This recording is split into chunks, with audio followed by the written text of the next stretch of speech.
Eu comecei a vender publicidade mais ou menos ali em 97. Deixa eu até fazer as contas, gente, porque às vezes eu falo de tantas datas e é muito engraçado, que às vezes até eu me perco no ano. Ó, foi em 97 que eu comecei a vender publicidade. Muitas vezes eu falo em 99, porque em 99 eu já tinha minha empresa. Aí eu tinha CNPJ. Mas eu comecei a vender publicidade em 97. Quando eu vendia naquela época, olha que interessante o quanto o mercado muda. Nós não tínhamos internet, não existia rede social, não existia telefone celular. Você só via telefone celular nos filmes. E também nós não tínhamos não tínhamos e-mail. Não é que não existia e-mail, mas eram raríssimas as pessoas que tinham e-mail. Outra coisa que não tinha em 97 nas empresas era departamentos de trade marketing. Se tinha, era empresas uma ou outra, mas no geral não tinha. Então, quando eu vendia publicidade em 97, funcionava assim. Eu tinha que ligar do telefone fixo para o telefone fixo da empresa. Eu já era uma pessoa que tinha uma estrutura melhor, eu trabalhava home office. Mas muitas pessoas nem tinham telefone fixo, porque era algo muito caro e pouco acessível. Então eu já estava num nível melhor. Eu ligava nas empresas.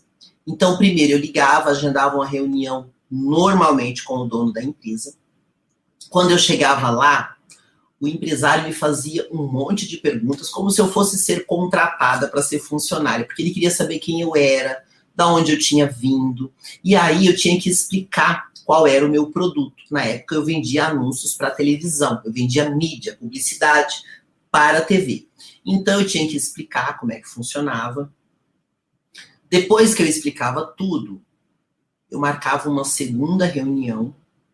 Normalmente eu levava uma pré-proposta, mas eu costumava voltar com uma proposta voltada para o produto daquela empresa. Então já tinha uma segunda reunião. Aí se o cliente gostasse, ele me dava os dados dele para que eu fizesse um contrato. Então eu voltava uma terceira vez. Caso ele não gostasse ou quisesse alterar alguma coisa no contrato, a gente fazia as alterações e eu ia uma quarta vez. Ali é que eu fechava. Então, normalmente, quando eu fazia visitas nas empresas para fechar a publicidade, eu fazia umas 4 visitas.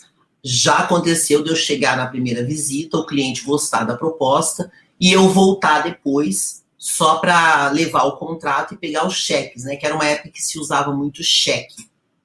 Eu usava muito cheque predatado, então era assim que eu trabalhava naquela época. Como que funciona hoje, quando você vai vender a publicidade? Você entra em contato, na maioria das vezes, por e-mail. Você nem liga na empresa, até porque se você ligar, vão pedir para você mandar um e-mail. Nesse e-mail, você resolve quase tudo. Muitas vezes você fecha pelo próprio e-mail. Muitas vezes, gente, eu fechei eventos pelo WhatsApp, por indicações que fizeram do meu trabalho, porque eu passei mais de 15 anos trabalhando para 2 das maiores varejistas do Brasil, que é o Carrefour e o Extra. Eu só parei por causa da pandemia e, assim, não quis voltar porque eu estou focada agora no digital, mas os eventos voltaram e estão cada vez mais fortes. A questão é, esta é a maneira que se vende hoje. WhatsApp, e-mail, é difícil até a pessoa falar por telefone.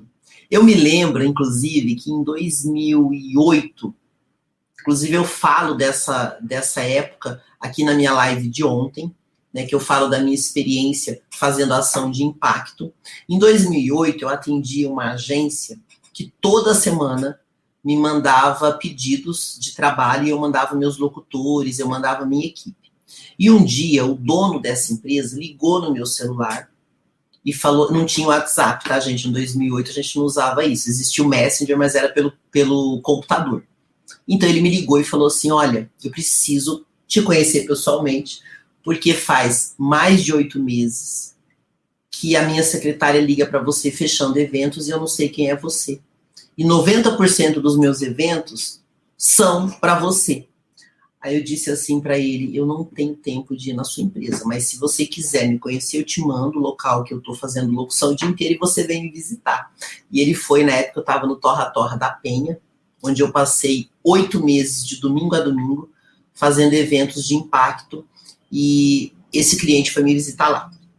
Então, o que eu quero dizer para você, o mercado é dinâmico, o mercado muda. Agora eu vou falar para vocês também da evolução da locução.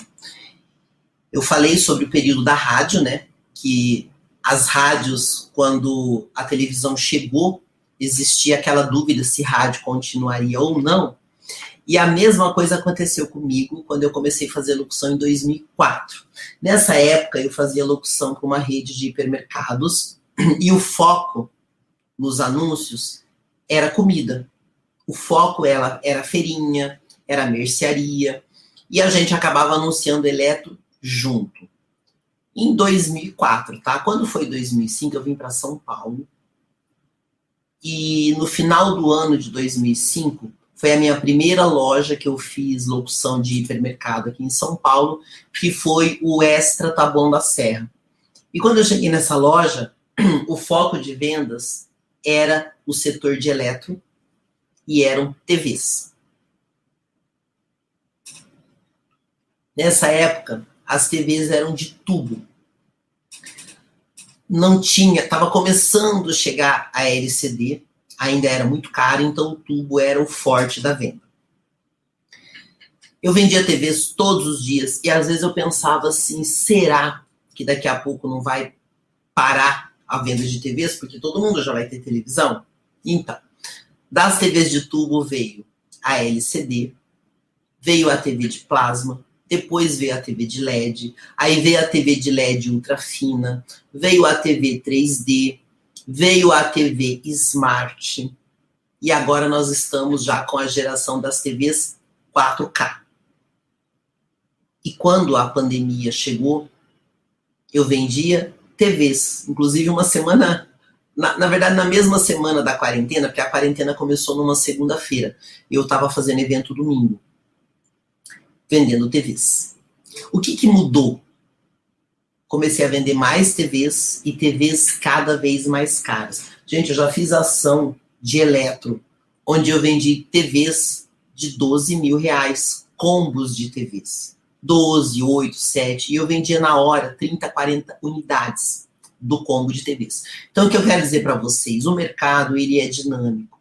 Porém, muitas pessoas que trabalham com comunicação, que trabalham no meio da locução, não estão acompanhando essas mudanças de mercado. Quando a gente fala em locutor, qual é a primeira referência que você tem? Radialista, locutor de rádio. É muito interessante como que isso é forte.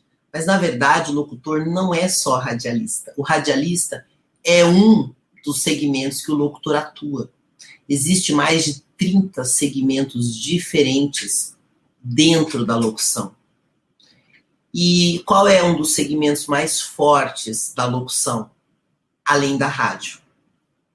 Publicidade, eventos e agora a internet.